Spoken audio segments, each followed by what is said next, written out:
বন্ধুসকল কেনেকুৱা আছে নিশ্চয় ভালে আছে তো বন্ধুসকল বহু দিনৰ পিছত আত্মনিৰ্ভৰশীল আঁচনি এটা ইম্পৰ্টেণ্ট ভিডিঅ' লৈ আহিছোঁ তো আপোনালোকে জানে যে CM 2.0 বৰ্তমান ধনৰাশি ৭৫,০০০ টকা CM ছাৰে বিতৰণ কৰি আছে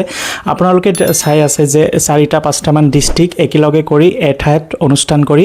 যিসকলে সিলেকশ্যন হৈছে CM 2.0 যুৱক যুৱতী হিয়তক ৭৫,০০০ টকা চেক বিতৰণ কৰি আছে তো আপোনালোকে যিসকলে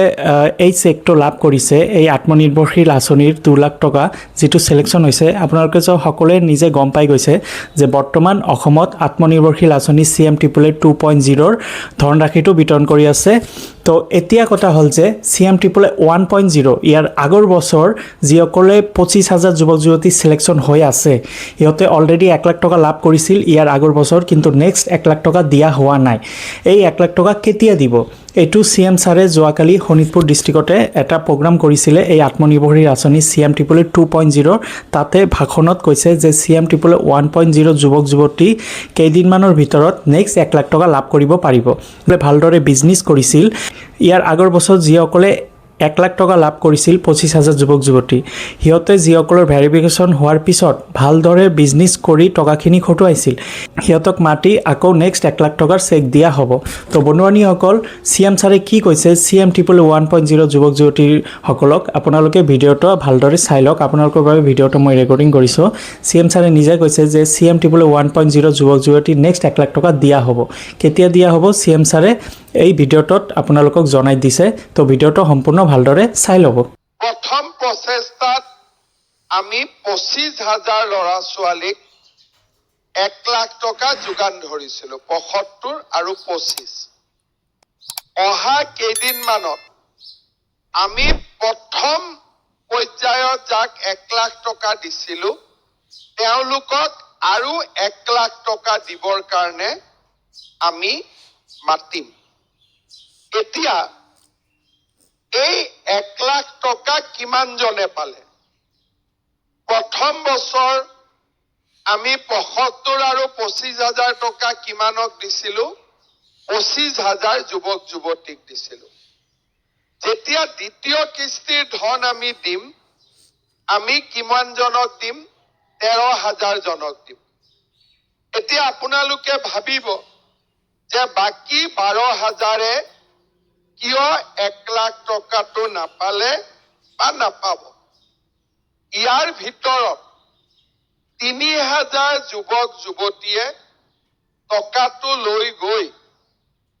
ব্যৱসায় বা উদ্যোগৰ কাম নকৰি স্কুটাৰ মটৰচাইকেল কিনি পেলালে গতিকে তেওঁলোকে দ্বিতীয় কিস্তিৰ ধন নাপালে বাকি 7,000 কাম কৰিছে কিন্তু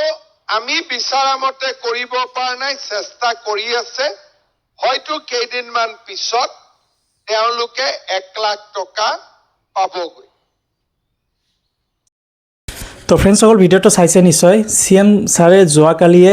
CM 2.0 ধনৰাশি বিতৰণ যে কৰিছে সেই অনুষ্ঠানত এই কথাখিনি কৈছে যে CM 1.0 যিসকলে অলৰেডি 25,000 যুৱক যুৱতী 1 লাখ টকা লাভ কৰিছে হিয়তৰ ভেৰিফিকেশন হৈছে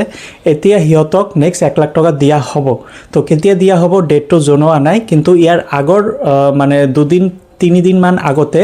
যেতিয়া CM 2.0 ধনৰাশি বিতৰণ কৰিছিলে তেতিয়া কৈছিলে যে ফেব্ৰুৱাৰী লাষ্টৰ পিনে নতুবা মাৰ্চৰ ফাৰ্ষ্ট উইকতে কিন্তু এই 1.0 ধনৰাশিটো দিয়া হ'ব যিসকলে ভাল কামত খটুৱাইছে 1 লাখ টকা লাভ কৰি যিসকলে ভাল কামত খটুৱাইছে হিয়তকে নেক্সট 1 লাখ টকা দিয়া হ'ব কাৰণ 25,000 যুৱক যুৱতীৰ ভিতৰতে 25,000 জনে নাপাব কাৰণ ভেৰিফিকেশন হৈছে ভেৰিফিকেশনতো ধৰা পৰিছে যে কোনে কোনে ভাল কামত খটুৱাইছে আৰু কোনে কোনে সেই টকাখিনি বাইক কিনিছে মোবাইল কিনিছে হিয়তক তো নিদিব নেক্সট 1 লাখ টকা কাৰণ হিয়তে এই টকাখিনি উপযুক্ত কামত খটুৱা নাই আৰু যিহতে ভালদৰে বিজনেছ কৰিছে ভেৰিফিকেশন ভালদৰে চাৰ্জ কৰিছে হিয়তকে নেক্সট 1 লাখ টকা দিয়া হ'ব তো আপোনালোকে যিসকলে 1.0 যুৱক যুৱতী হয় আপোনালোকৰ নিশ্চয় ভেৰিফিকেশন হৈছে কমেন্টত জনাই দিব আৰু যদি হোৱা নাই হৈ যাব ভেৰিফিকেশন এটো চিন্তা কৰিবলগীয়া একো কথা নহয় যদি আপোনালোকে ভাল কামত বিজনেছটো খটুৱাইছে তেন্তে আপোনালোকে নেক্সট 1 লাখ টকাৰ বাবে হাজু হওক কাৰণ 1 লাখ টকা দিয়াটো দিবই যদি আপোনালোকৰ বিজনেছটো ভাল কামত খটুৱাইছে তো ফ্ৰেণ্ডসকল CM টিপলে 2.0 এতিয়া বৰ্তমান ৭৫,০০০ চেক ধনৰাশি বিতৰণ কৰি আছে এইটো নিশ্চয় আপোনালোকে গম পায় আৰু এটা ভাল খবৰ যে CM টিপলে 3.0 আহি আছে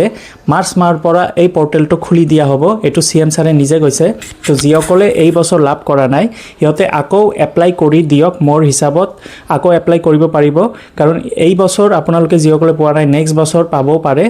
কাৰণ এই আঁচনিটো 2 লাখ টকাৰ ভিতৰত 50% সাবসিডি আছে অৰ্থাৎ 1 লাখ টকা ঘূৰাই দিব আৰু 1 লাখ টকা ঘূৰাই দিব নালাগে বিনা মানে ইন্টাৰেস্ট আৰু ইয়াতে কোনো ধৰণৰ ইন্টাৰেস্ট নালাগে এটা সৰু কিস্তি হিচাপে 1 লাখ টকা অকল ঘূৰাই দিলে হল 5 বছৰৰ ইনষ্টলমেন্টত তো ফ্ৰেণ্ডছ সকল এটো এটা ভাল আঁচনি হয় আমাৰ যুৱক যুৱতীসকলৰ বাবে কাৰণ সকলোৱে চাকৰি নাপায় সেইবাবে CM ছাৰে এই আঁচনিটো লৈ আছে যাতে আমাৰ দৰে যুৱক যুৱতী কিছু এটা কৰি খাব পাৰে তো ফ্ৰেণ্ডছ সকল আজি এইখিনি ভিডিও আছিলে যদি ভাল লাগে লাইক কৰি দিব নিজৰ বন্ধু বান্ধৱীসকলক শ্বেয়াৰ কৰি দিব ধন্যবাদ